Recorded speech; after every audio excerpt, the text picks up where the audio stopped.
بسم اللہ الرحمن الرحیم سبحان اللہ وبحمدہ عدد خلقہ ورضا نفسہ وزینت عرشہ ومداد کلماتہ۔ سبحان اللہ بحمدہ، میں اس ذکر پر قائم ہوں اور یہ ذکر کرتا رہوں گا۔ کتنا ذکر؟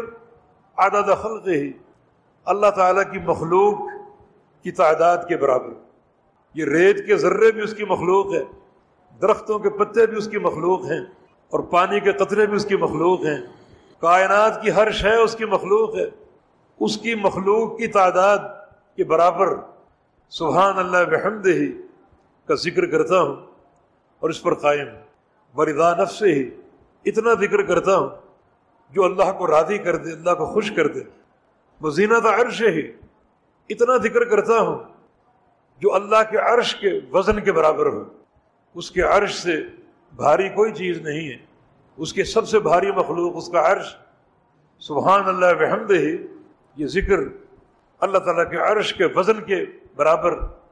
بمداد کلماتہ، اور یہ ذکر اس کے کلمات کی روشنائی اور کلمات کی سیاہی کے برابر، جو قرآن نے کہا لو ان ما فی الارض من شجرۃ اقلام، جتنے اس زمین میں درخت ہیں ان سب کی قلمیں گھڑ لی جائیں اور پھر جتنے سمندر ان کو سیاہی بنا دیا جائے، اور اس کے برابر 7 سمندر اور آ جائیں اور اللہ کے کلمات لکھنے شروع کر دیے جائیں، یہ قلمیں گھس جائیں گی، روشنائی ختم ہو جائے گی، لکھنے والے ختم ہو جائیں گے، لیکن ما نفدت کلمات اللہ، اللہ کے کلمات ختم نہیں ہوں گے۔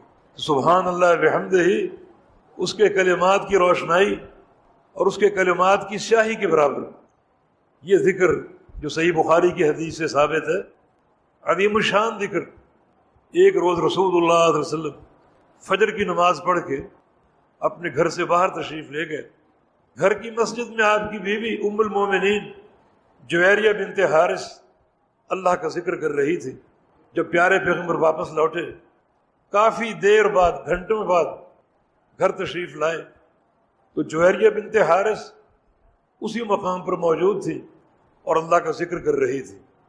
فرمایا کہ جویریہ، اب تک تم نے جتنا بھی ذکر کیا ہے، گھنٹوں بیٹھ کر ذکر کیا ہے، میں جب صبح گزرا تھا یہاں سے تو میں نے ایک کلمہ 3 بار کہا تھا، وہ میرا ایک ہی ذکر تمہارے گھنٹوں ذکر سے افضل ہے اور بھاری ہے، اور وہ ذکر یہی ہے سبحان اللہ بحمدہ عدد خلقہ ورضا نفسہ وزینت عرشہ ومداد کلماتہ۔